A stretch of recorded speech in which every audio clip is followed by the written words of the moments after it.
कहने को तो सरकार कहती है कि हम किसानों के साथ हैं और किसानों को ध्यान में रखते हुए भी जब अब लोकसभा चुनाव आए हैं तो उसमें मैनिफेस्टो में भी किसानों का बहुत ध्यान रखा जाता है।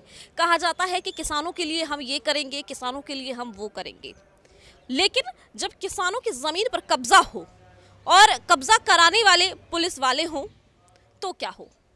जी हाँ, ऐसा ही हुआ है गुरुग्राम में। गुरुग्राम में क्या हुआ है, कब हुआ है, कैसे हुआ है, कहाँ हुआ है, यही सब जानेंगे। लेकिन सबसे अहम बात यह है कि मामला फिलहाल कोर्ट में है। किसान और बिल्डर जो कब्जा कर रहा था फिलहाल वो दोनों जो हैं कोर्ट पहुंच चुके हैं। लेकिन बावजूद उसके एक पक्ष जो बिल्डर है, M3M बिल्डर है, वो जो है वो उस ज़मीन पर कब्जा करने के लिए पहुंचा था।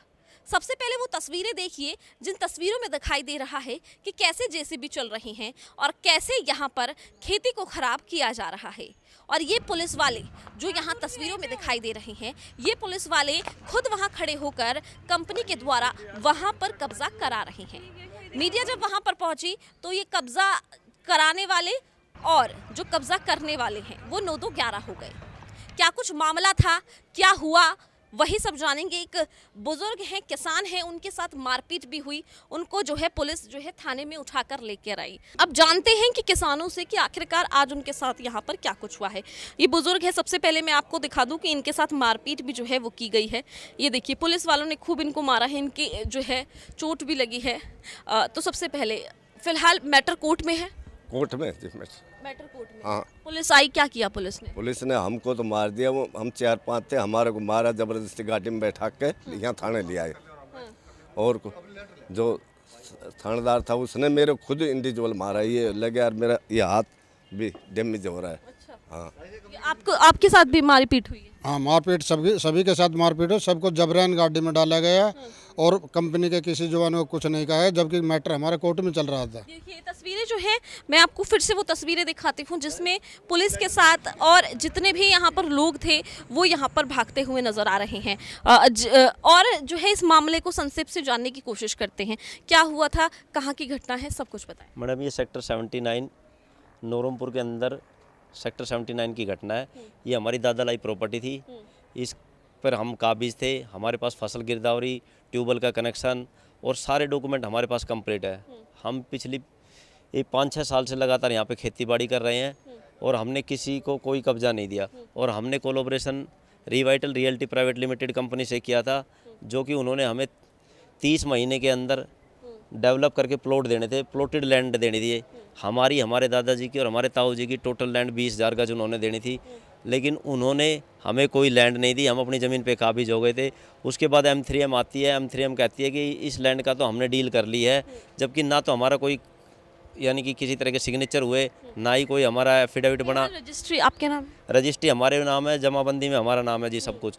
जब तक सारे पुलिस को आपने सूचना दी? मैडम पुलिस को मैंने 2 बार क्रिमिनल कंप्लेंट दे चुका हूँ। पीछे भी मेरे पास व्हाट्सअप कॉलिंग भी आती है, उस पर धमकी दी जाती है, या तो तू अपनी ज़मीन का कब्जा छोड़ दे, अगर तू कब्जा नहीं छोड़ेगा तो हमें कब्जा लेना आता है, चाहे हम कैसा भी ले लें। बोल तेरे को अपनी जान से भी यानी कि हाथ धोने। जब ये सारी चीज़ें हुई तो आपने पुलिस को फ़ोन किया, बुलाया? आज भी मैंने 112 के ऊपर फ़ोन किया, 2-2 112 आई, लेकिन पुलिस प्रशासन की इतनी नाकामी रही। उन्होंने ज़मींदारों को तो अपनी 112 में बैठा के हमें थाने में भेज दिया और पीछे से बिल्डर की JCB हमारे खेत में घुसवा दी। और यहाँ पर इंचार्ज जो हैं दिनेश जी, बार चौकी के जो लगते हैं, वो ये कह रहे हैं कि इस ज़मीन पर तो पहले से ही बिल्डर का कब्जा था। जबकि आप भी पत्रकार लोग वहाँ पे पहुँचे हो, आपने देखा होगा वहाँ पे ज़मींदार की फसल हो गई हुई थी।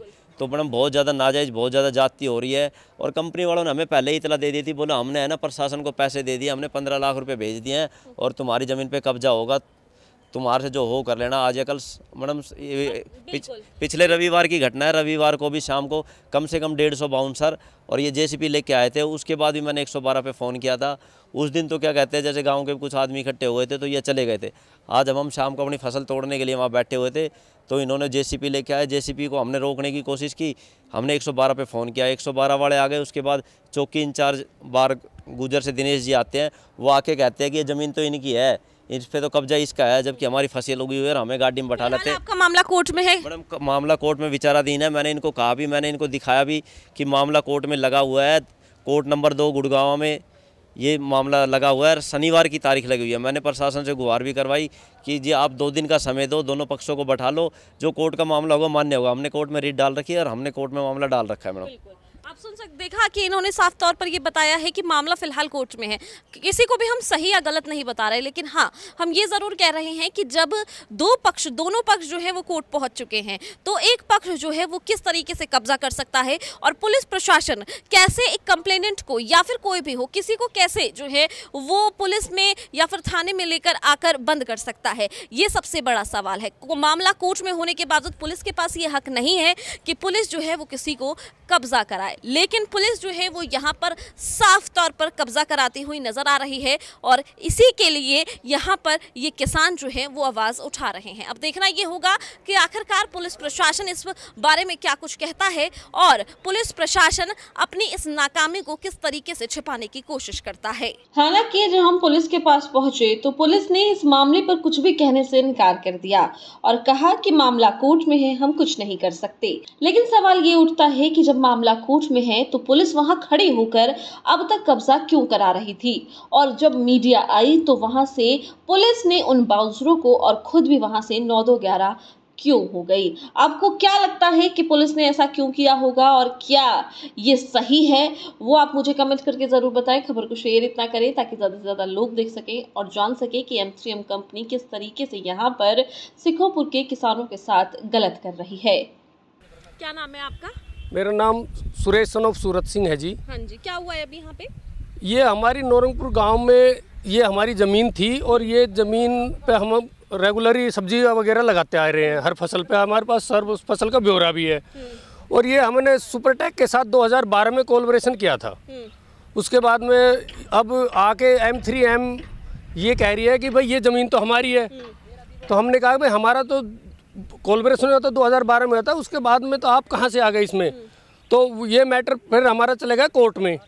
कोर्ट में अभी शनिवार 4 तारीख की डेट लगी हुई है सेशन कोर्ट में, और ये आके ज़बरदस्ती पुलिस वाले आए 25-30 और 4 मशीनें लेके, और इन्होंने हमारी खेती भी उजाड़ दी। टिंडे की सब्जी लगी हुई थी उस पर मशीनें चलवा दी और पूरा प्रशासन, बार गुजर चौकी इंचार्ज का अहम रोल है जी, क्योंकि मुझे पता चला है कि उसने 10-12 लाख रुपए लेके कंपनी से और कब्जा दिलाने की बात कही थी, और वो हमें तो हमारे पूरे परिवार को तो बैठा के चौकी में ले गया और यहाँ पे खड़ा होकर खुद कब्जा दिलवा रहा था। और मैं पीछे से आया तो मैंने फिर मीडिया से संपर्क किया और मीडिया वाले आए तो ये देखते ही मीडिया को वो चौकी इंचार्ज भी अपनी जिप्सी में बैठ के भग गया और पुलिस वाले से बोला भग जाओ, और ये कंपनी वाले भी सब बाहर निकल गए मेरे खेत से। और यहाँ पे JCB खड़ी हुई है। तो मैं तो चाहूँगा कि प्रशासन इनको अपने कब्जे में ले, जो कि मेरी खेती को उजाड़ रहे हैं ये।